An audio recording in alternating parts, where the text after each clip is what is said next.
देवरिया उत्तर प्रदेश का ये जिला इन दिनों चर्चाओं में है।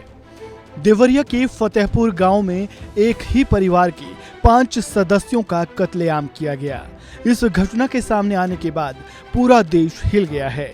हमलावर लाठी डंडा और बंदूक लेकर घर में घुसे और जो सामने आया उसे मौत के घाट उतार दिया। इस हत्याकांड की वजह बनी दिमाग पर चढ़ी खूनी सनक, और सनक भी ऐसी जिसने मासूम बच्चों का गला रेतने में भी तरस नहीं दिखाया। देवरिया में हुए हत्याकांड को 48 घंटे का समय बीत चुका है। पुलिस ने इस मामले में अब तक 16 आरोपितों को गिरफ्तार किया है। इस केस से जुड़ी यहाँ तक की कहानी के बारे में तो आप जानते ही होंगे। अब हम आपको इस केस से जुड़े उस पहलू से रूबरू करवाएंगे जिससे आप बिल्कुल अनजान हैं।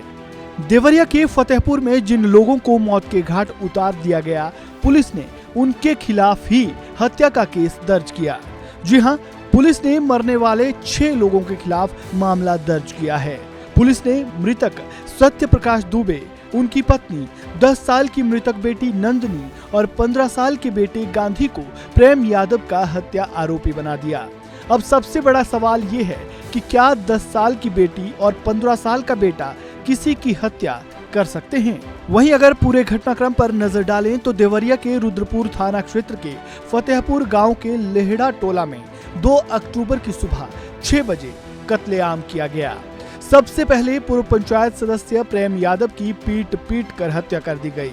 ये जो तस्वीर आपको अभी दिखाई दे रही है, यही वो जगह है जहां प्रेम यादव का शव पड़ा मिला। ये सत्य प्रकाश दुबे के घर के सामने की जगह है।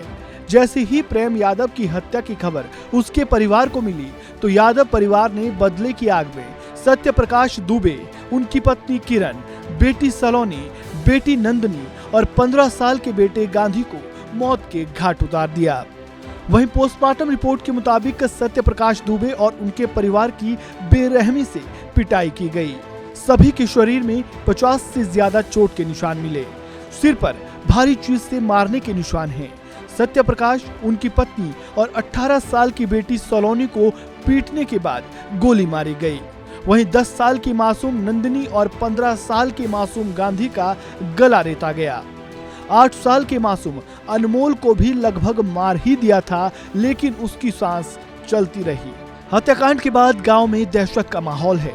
ऐसे में सवाल ये भी है कि उस दिन इतने बड़े कांड के दौरान जब गोलियां चली, लाठी डंडों से पिटाई की गई, बड़ी संख्या में दबंग पहुंचे, तब क्या किसी ने घटना के बारे में पुलिस को सूचना नहीं दी, या सूचना दी गई, पुलिस मौके पर पहुंची ही नहीं? बहरहाल पूरा गांव छावनी में तब्दील है। गांव में हिंसा ना भड़के इसलिए 3 किलोमीटर के दायरे में करीब 200 पुलिसकर्मियों की तैनाती की गई है। इस खबर में फिलहाल इतना ही। ताज़ा अपडेट के लिए बने रहें वन इंडिया हिंदी के साथ।